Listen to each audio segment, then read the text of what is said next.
गिराऊंगा गिराऊंगा, ठीक है।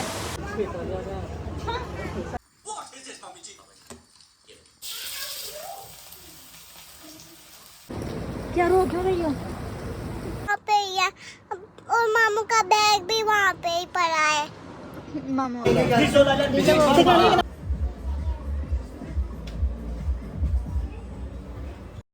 अस्सलाम वालेकुम, कैसे हैं आप लोग? उम्मीद है कि आप सब ठीक होंगे।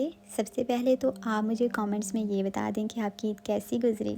मेरी ये सेकंड ईद है जर्मनी में और पिछली ईद से ये बेटर गुजरी है क्योंकि इस दफ़ा हमारे साथ भाई भी था और उनकी कंपनी को भी हमने बहुत इंजॉय किया। सबसे ज़्यादा तो अमायरा ने उनकी कंपनी को इंजॉय किया। आज हम बेसिकली आए हैं उनको छोड़ने क्योंकि अब वो वापस जा रहे हैं, उनकी बस इतनी ही छुट्टी थी। हमारे पास अभी कुछ टाइम था तो यहाँ ये साथ ही BMW म्यूज़ियम है तो हमने सोचा कि चलो थोड़ा सा टूर ही मार लेते हैं जाते जाते। बहुत अच्छा इन्होंने बनाया, एक तो इनकी गाड़ियाँ भी बहुत ही खूबसूरत होती हैं। इंशाल्लाह एक दिन हम यहाँ से गाड़ी लेने आएंगे। आज तो हम बस ऐसे ही देखने आए थे, कुछ फिर इन्होंने ऐसे उसका सेटअप किया है कि वो और भी ज़्यादा खूबसूरत लगती है। अच्छा, कुछ गाड़ियों का इस तरह इन्होंने सेटअप करके रखा है कि मुझे देख के समझ नहीं आ रही थी कि ये सवारी के लिए हैं या फिर सेल्फ़ी के लिए हैं। और बहुत से लोग यहाँ पे ना सिर्फ सेल्फ़ी बना के चले जाते हैं। हमने भी एक हाथ गाड़ी के साथ सेल्फ़ी बनाई थी।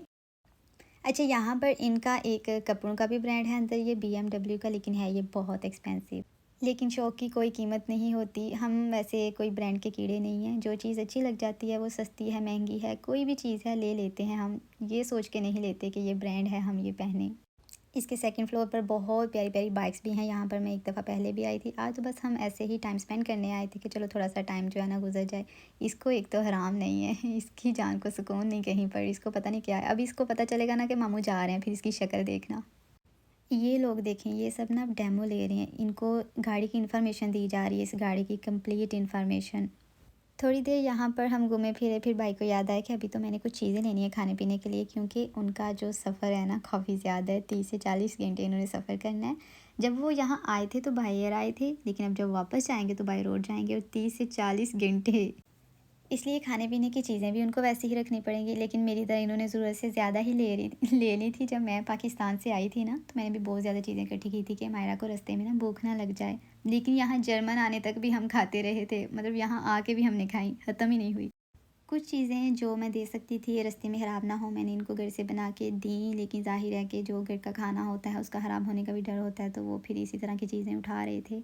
ऐसे फिर उन्होंने टोकरी भर ली। बस फिर यहाँ से हमने चीज़ें वगैरह ली, इतनी देर में उनका टाइम हो गया। फिर हम उनको छोड़ने चले गए बानहोफ।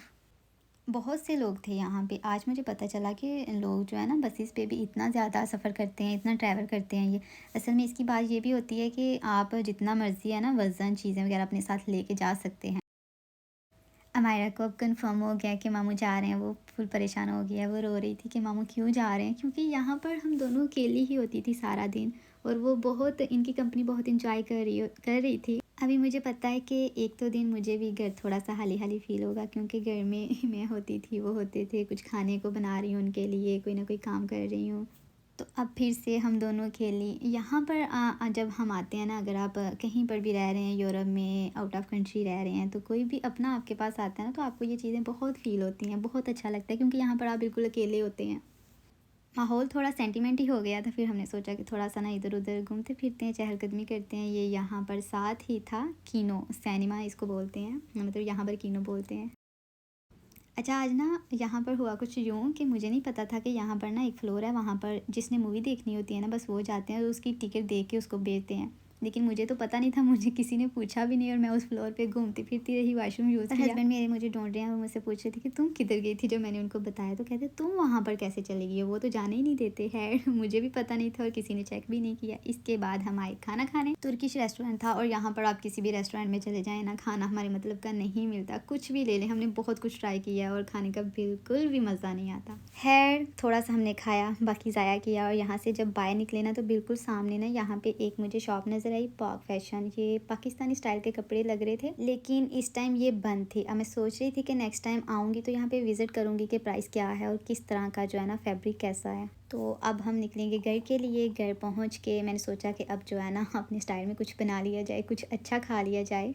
तो चपली कबाब मैं बनाने लगी हूँ। मैंने लिए यहाँ पे हाफ़ kg कीमा, अदरक लहसुन पेस्ट, 2 दरमियानी साइज़ के मैंने प्याज लिए हैं जिनको मैंने अच्छे से चॉप कर लिया है, धनिया, हरी मिर्च, एक टमाटर लिया है, छोटे छोटे पीसेस मैंने उसको कट किया। यहाँ पर मैंने डाला है ज़ीरा पाउडर, एक अंडा, 2 टेबलस्पून बेसन, 2 चम्मच मैंने इसमें डाले हैं लाल मिर्च क्योंकि मैं फुल तीखा वाला खाना चाह रही थी। और यहाँ पे धनिया पाउडर, नमक आपने डालना है हस्बे ज़रूरत जितना आपको चाहिए। थोड़ा सा मैंने इसमें डाला है साबुत धनिया क्योंकि मुझे इसका टेस्ट बहुत अच्छा लगता है।